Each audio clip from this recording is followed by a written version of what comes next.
గౌరవ ముఖ్యమంత్రి నారా చంద్రబాబు నాయుడు గారికి, గౌరవ ఉప ముఖ్యమంత్రి పవన్ అన్నకి,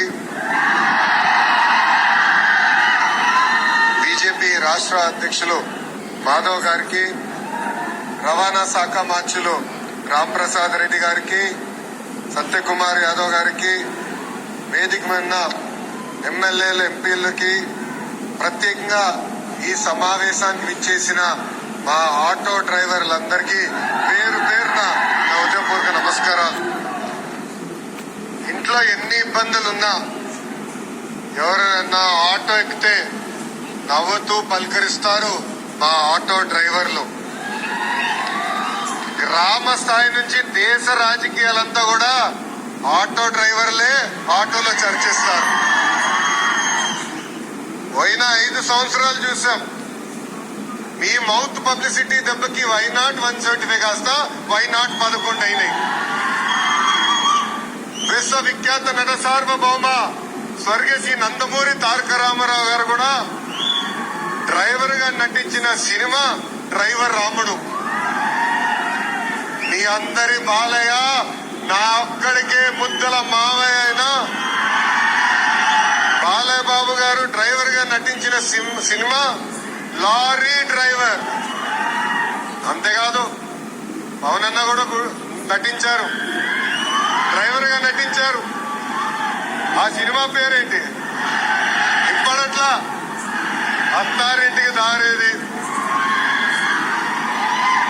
ఆనాడు అన్న ఎన్టీఆర్ కాకి డ్రెస్ వేసుకుని రాష్ట్రం మొత్తం చైతన్య రథం పైన వెళ్తే ఢిల్లీ మొత్తం గడగడలాడించిన వ్యక్తి. చంద్రబాబు నాయుడు గారికి ఆటో డ్రైవర్ల సమస్యలు బాగా తెలుసు. కేబినెట్ మీటింగ్ లో ఏనాడు ఎప్పుడైతే మేము చర్చిస్తామో మా ఆటో డ్రైవర్లకి మేము అండగా నిలబడతామని పదే పదే చెప్తారు. అందుకే ఆటో డ్రైవర్ల సేవ పేరుతో ఈ రోజు ఈ పథకం మన ప్రజా ప్రభుత్వం రూపొందించింది. నేను ఎప్పుడు తిరుగుతున్నప్పుడు ఆటో వెనకాల ఉన్నా మీరు ఏదైతే రాస్తారో చదువుతూ ఉంటా. ఒక కొటేషన్ నాకు బాగా నచ్చింది.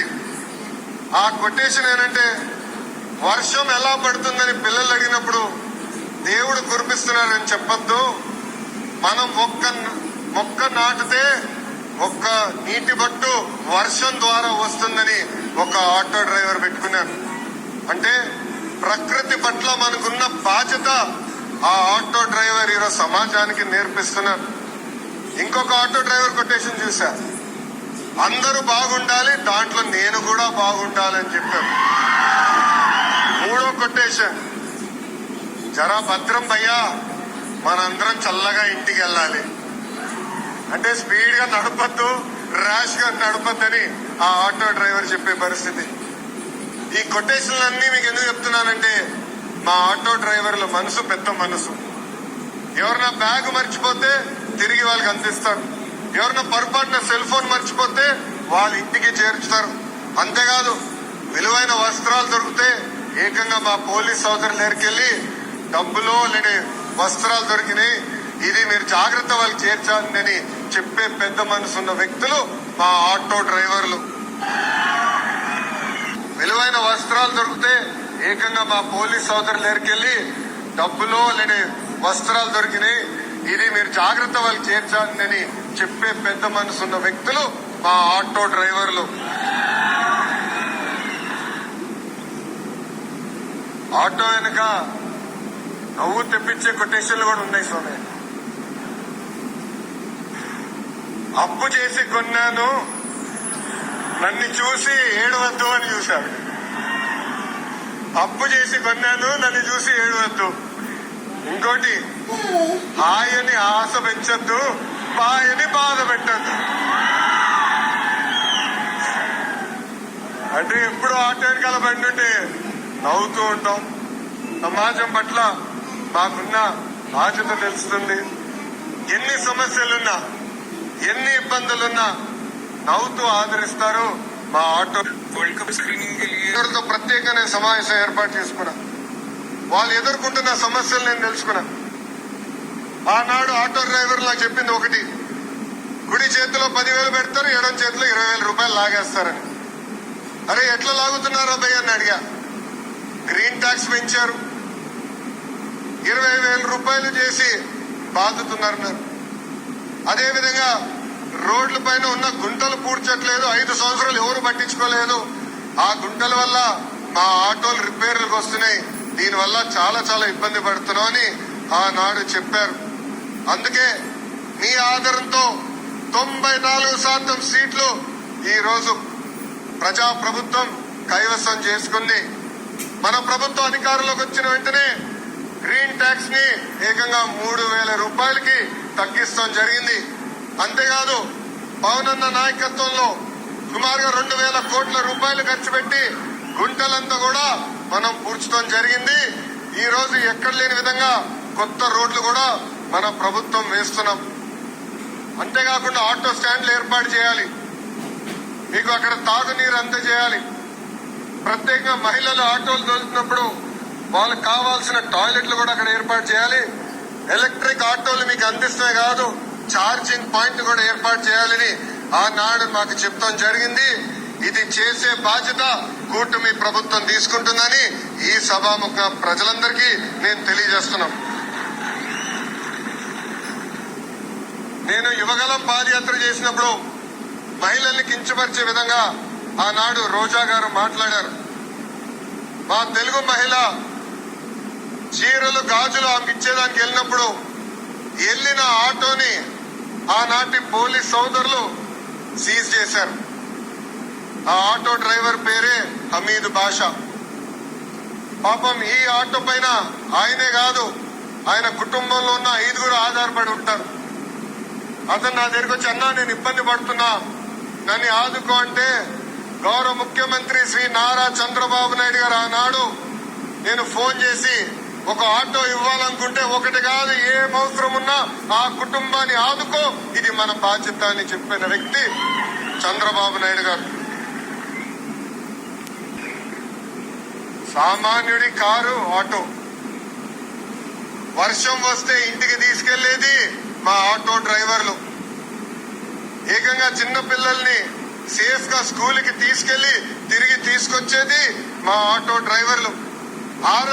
అనారోగ్యంతో ఎవరన్నా బాధపడితే అంబులెన్స్ లాగా మారి ఆసుపత్రులు కూడా తీసుకెళ్లేది మా ఆటో డ్రైవర్లు. పనికి కానీ ఆఫీస్కి వెళ్లాలన్నా, ట్రైన్ ఎక్కాలన్నా, బస్ ఎక్కాలన్నా ఫీడర్ వెహికలే మన ఆటో. మీరు ఆటో తోలి ప్రజలకి మెరుగైన సేవ చేస్తున్నారు కనుకనే మీ రుణం తీర్చుకునేదానికి ప్రజా ప్రభుత్వం ఈ రోజు ఆటో డ్రైవర్ల సేవలు అనే పథకాన్ని మేము రూపొందిస్తాం జరిగింది. కార్మికులు డ్రైవర్లు తమ వాహనాలు పూజలు చేసుకుంటారు దసరా పండగప్పుడు. దసరా పండగ అయిన కరెక్ట్ గా 3 రోజుల్లోనే ఈ రోజు ఆటో డ్రైవర్ల అకౌంట్ లో 15,000 రూపాయలు ప్రజా ప్రభుత్వం అందజేయబోతుంది. సుమారుగా 3 లక్షల మంది డ్రైవర్లకి ఈ కార్యక్రమం వర్తిస్తుంది.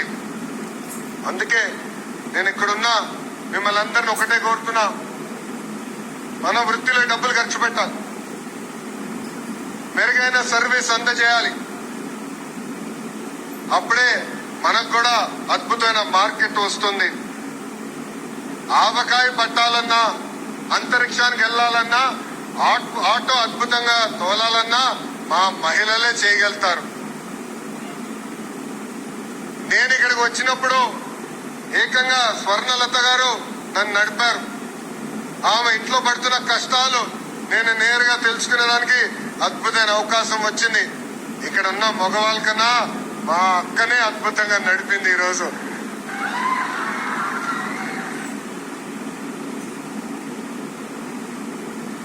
పంపించండి ముఖ్యమంత్రి గారు తిరిగి వచ్చి ఉంటారు.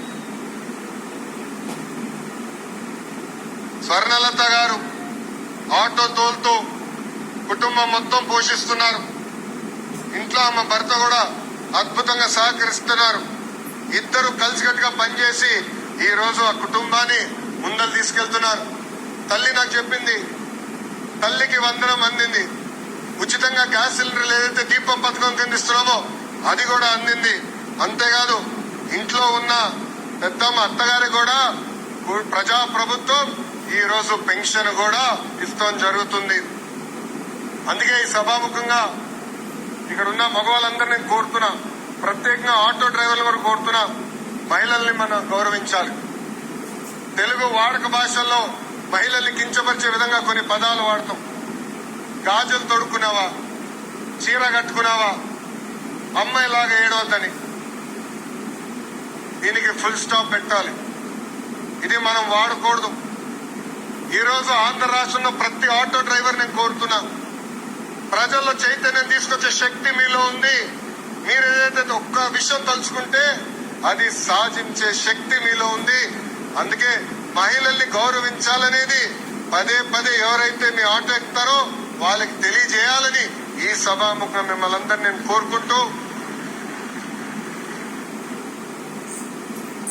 మా పైన ఒక పవిత్రమైన బాధ్యత మీరు పెట్టారు.